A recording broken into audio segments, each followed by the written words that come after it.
Hello, and welcome back.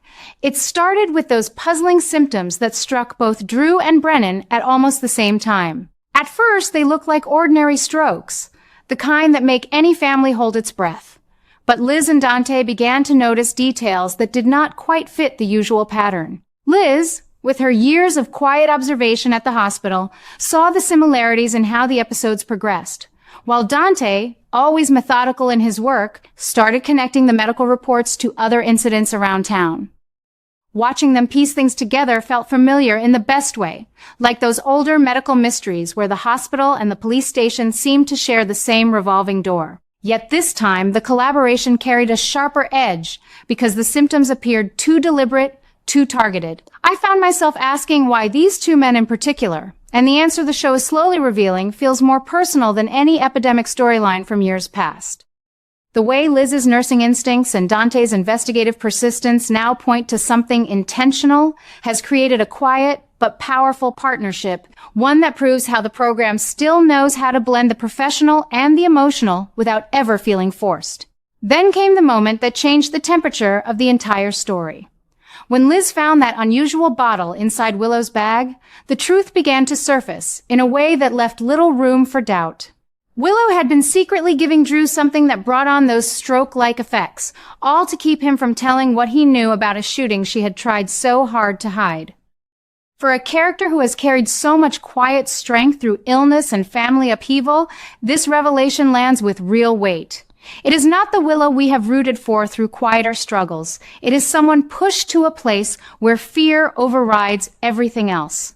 I have turned this over in my mind many times, and my own view, which may or may not match where the story ultimately lands, is that this choice marks a clear departure from the gentler secrets of her earlier arcs. Those older secrets were often about protecting her sense of belonging or shielding others from pain. This one carries a colder calculation, and the show uses the matching symptoms and the timing of the bottle's discovery to make the case undeniable. It is a bold shift, and it forces us to ask how far any of us might go when the thing we fear most is exposure. In the panic that followed, Willow turned to Sidwell for help in clearing away any forensic traces that could tie her to what she had done. That decision speaks to a level of desperation I have not seen in her before. Sidwell is still something of an unknown quantity in Port Charles, the sort of man whose assistance always seems to come with strings attached.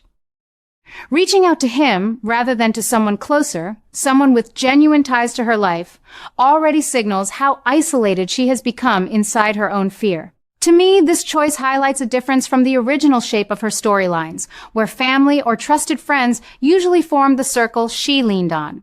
Here, the circle has widened to include someone whose motives are anything but clear, and that widening introduces new dangers that could affect far more people than just Willow herself. The show is using this turn to raise the stakes without needing loud confrontations, letting the quiet alliance do the work of unsettling us. The most affecting part of all this, the part that keeps me thinking long after the episode ends, is what happened when Nina overheard the conversation. Standing there listening to her own daughter ask for help, covering up something so serious, must have felt like the ground shifting beneath her. Nina now faces the kind of choice that no mother should ever have to make: stay silent and become part of the effort to hide the truth, or speak up and risk sending Willow into a legal storm while trying to protect Drew's life. I have watched Nina wrestle with family loyalty for years, and her history shows a pattern of putting those she loves first, even when it costs her dearly. Yet this moment feels heavier, because the medical scandal has the power to touch so many lives beyond one household.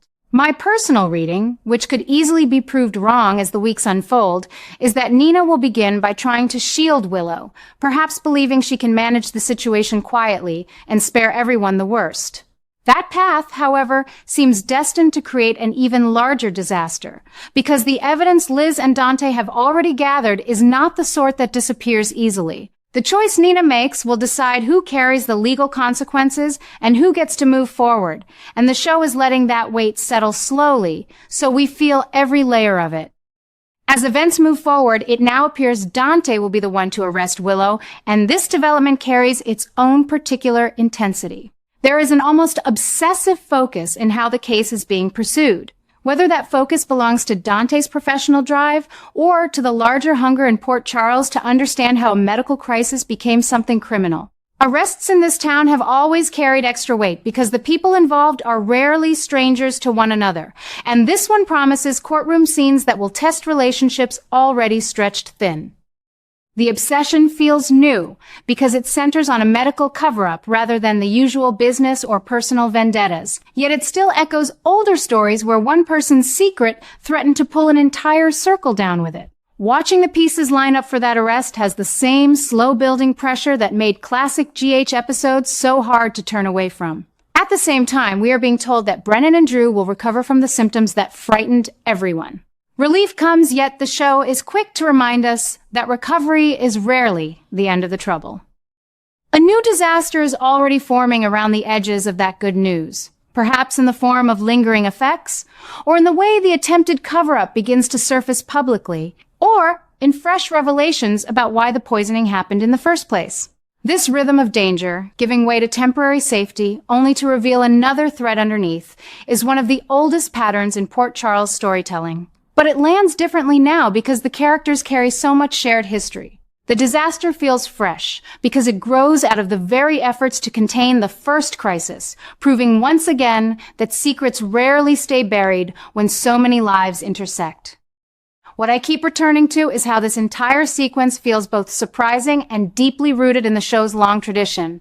The strange symptoms that first linked Drew and Brennan, the bottle Liz found, Willow's turn to Sidwell, Nina's impossible position after overhearing everything, Dante's move toward an arrest, and the recovery that brings its own new problems all connect in ways that keep the town feeling alive and precarious at once. My own sense is that the writers are deliberately moving away from any simple version of this story in which one person is clearly the villain and the rest are innocent bystanders. Instead, they're showing how fear, love, and the need to protect family can blur those lines until almost no one is untouched. That blurring is what makes the current arc feel distinct from some of the cleaner resolutions I remember from earlier decades. And it gives longtime viewers like me something substantial to consider rather than just another neat conclusion. I find myself wondering, as I often do with General Hospital, what the shooting secret truly involves, and whether it will turn out to be something that changes how we understand Willow's actions. The show teases just enough to keep us speculating without giving the game away too soon, and that careful pacing is part of why the tension stays so high.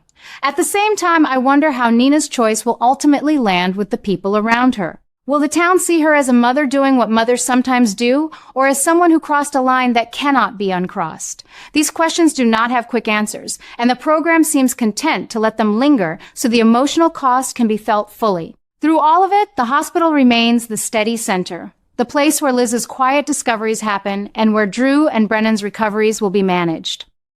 That setting keeps the medical reality grounded even while the personal dramas swirl around it. The forensic details that Dante is piecing together add a modern layer that older storylines did not always emphasize, making any attempt at a cover-up feel riskier and more consequential. This combination of old-fashioned emotional stakes and newer procedural elements is one reason the show still feels vital after so many years. As someone who has followed these characters through marriages, losses, returns, and reinventions, I am struck by how the storyline manages to feel urgent without ever losing sight of the relationships that have always mattered most. The heat of the scandal is real, the kind that makes you want to discuss the latest episode with anyone who will listen. Yet the underlying concern for the people involved keeps it from becoming simply sensational. Nina's dilemma in particular carries a weight that resonates because it touches on something universal, the pull between protecting those we love and doing what we know is right. The show does not rush her toward an easy decision, and that patience lets us sit with the difficulty alongside her. I expect the coming weeks will bring more revelations about Sidwell's role and whether his help was offered freely or with conditions that will later come due.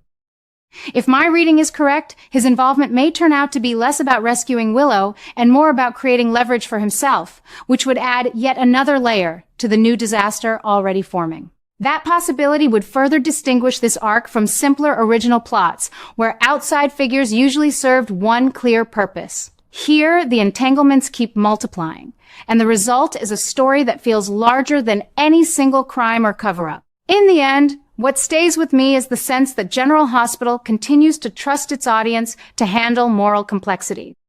The symptoms, the poisoning, the desperate reach to Sidwell, Nina's overheard conversation, the impending arrest, and the recovery that opens the door to fresh trouble all work together to create a web that is difficult to look away from. As a longtime viewer, I appreciate being given characters who are neither wholly good nor wholly bad, and stories that refuse to resolve every question in a single sweep. The obsession with uncovering the truth and the disaster that follows every apparent solution feel like natural extensions of the show's long history, updated for the way families and secrets operate now.